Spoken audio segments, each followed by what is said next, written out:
guys, balik lagi bersama Bless Furniture Interior Design and Build. Sekarang tanggal 8 Juni 2024. Saat ini gue lagi ada di tol menuju ke PIK 2 karena ada keperluan gue mau kunjungi salah satu proyek yang sedang kami lakukan di sana. Proyek pengerjaan interior dan juga konstruksi di salah satu perumahan di daerah PIK 2. Gimana keseruan hari ini, gimana cerita perjalanan hari ini ke sana? Stay tune, pantengin terus video ini teman-teman. Jangan lupa like, subscribe, lalu komen dan share ke teman-teman kalian. Barangkali video ini bisa bermanfaat. So, let's check it out.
Oke teman-teman, sekarang kita udah sampai di Pantai Indah Kapuk 2 ya. Proyek yang sedang kami kerjakan itu pengerjaan interior dan juga sipil.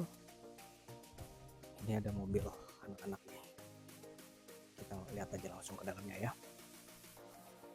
Oke, ini untuk lantai 1 ya.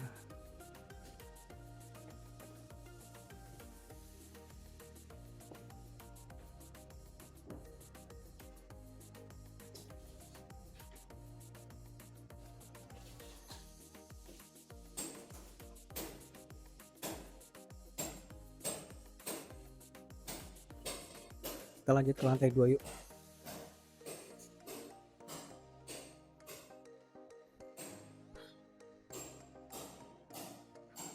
Ini kamar utama.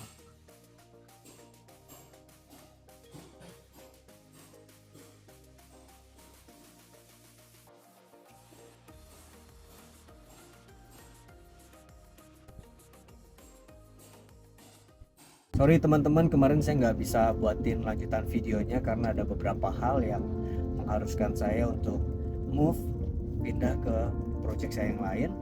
Jadi kali ini tanggal 10 Juni 2024 saya akan cerita sedikit cerita yang menarik dari project yang sedang kami lakukan di PIK 2 kemarin itu. Ya, jadi klien kami ini itu tinggalnya di Palembang, teman-teman.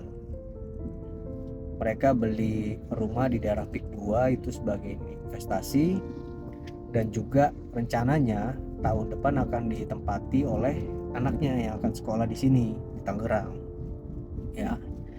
Nah, sebelum rumah itu ditempati oleh anaknya, si klien ini mau melakukan renovasi, baik itu di pekerjaan sipil maupun di interiornya. Nah, sebelum kenal dengan kami, si klien ini itu sudah punya vendor interior yang lain, bahkan sudah deal dari segi harga sudah oke, dan segi desain juga udah oke. Singkat cerita, klien ini transfer DP dan juga transfer pembayaran kedua ya dengan nominal mungkin sekitar 80% dari nilai project yang sudah disepakati. Ternyata oleh si vendor interior ini tidak dikerjakan atau belum dikerjakan. Akhirnya si klien ini merasa ditipu ya, mungkin merasa ditipu si klien ini. Saya nggak tahu sekarang itu kasusnya entah dilanjutkan ke jalur hukum ataupun diselesaikan secara kekeluargaan, saya nggak tahu. Tapi poinnya adalah si klien ini merasa ditipu oleh si vendor interior. Singkat cerita, akhirnya klien ini mencari vendor interior lain dan bertemulah dengan kami. Dia cerita banyak hal tentang kejadian ini, dan kami cuma bisa ya gimana ya, saya sebagai pengusaha yang bergerak di bidang jasa interior dan konstruksi, mendengar cerita itu pun tidak 100% langsung percaya, karena kan hanya di satu sisi aja nih saya mendengarnya, belum sisi dari si kontraktor ya. Jadi saya cuma meresponi oke. Saya cuma bisa meresponi seperti itu aja, teman-teman. Nah, singkat cerita, si klien ini minta didesain ulang ya. Kita desain ulang, lalu kita purpose bill of quantity-nya kira-kira berapa harganya, dan si klien klien itu oke. Akhirnya menunjuk kami untuk melanjutkan ya. Terus terang aja klien, teman-teman, kami itu biasanya nggak mau sih melanjutkan pekerjaan orang. Karena apa ya, di satu sisi jadi beban juga di kami ya. Nanti paradigma atau mindset si klien itu pasti sudah sedikit banyak berbeda tuh, teman-teman. Si klien ini pasti nanti berpikir lebih hati-hati. Nah, itu yang kami khawatirkan, karena bagaimanapun juga kami juga kan perlu kepercayaan dari si klien untuk mengerjakan proyeknya kan. Kalau klien sudah mulai hati-hati, mulai bawel, ya jujur itu akan berdampak kepada mental ataupun mindset karyawan-karyawan kami yang sedang mengerjakan proyek itu. Nanti ke bawah-bawah tuh, itu yang kami khawatirkan. Tapi karena berhubung si klien ini minta tolong dan kami juga kok merasa empati juga ya, akhirnya kami putuskan oke, kita ambil project ini. Jadi intinya adalah teman-teman yang lagi punya rencana untuk renovasi, untuk merubah interior rumah teman-teman supaya lebih menarik lagi ataupun sesuai dengan keinginan teman-teman, saran saya harus hati-hati, teman-teman. Jangan asal pilih kontraktor, jangan asal pilih vendor interior ya, jangan tergiur dari media sosial yang mungkin menampilkan wah semuanya itu bagus nih, semuanya itu mantap nih hasilnya nih. Jangan. Tetapi teman-teman harus teliti betul, harus selidiki betul latar belakang kontraktor ini seperti apa, vendor interior ini seperti apa. Jangan sampai kejadian ini menimpa atau terjadi kepada teman-teman gitu loh. Kasihan banget kan orang yang sudah capek-capek kumpulin uang, nabung ya, dengan harapan dia mau merenovasi rumahnya, dia mau mempercantik interior rumahnya, tapi harus ketipu sama si vendor interior ataupun kontraktor seperti itu. Saya sebagai pemain di bidang yang sama agak miris sih dengan tipe-tipe kontraktor yang seperti ini. Dia tidak memikirkan bagaimana perasaan si klien, dia tidak memikirkan bagaimana kehidupan perusahaannya ke depan. Karena jujur kalau cara mainnya seperti ini, wah, itu sama aja menutup pintu rezekinya dia sendiri, teman-teman. Ya kan, orang-orang jadi pasti nanti ketakutan.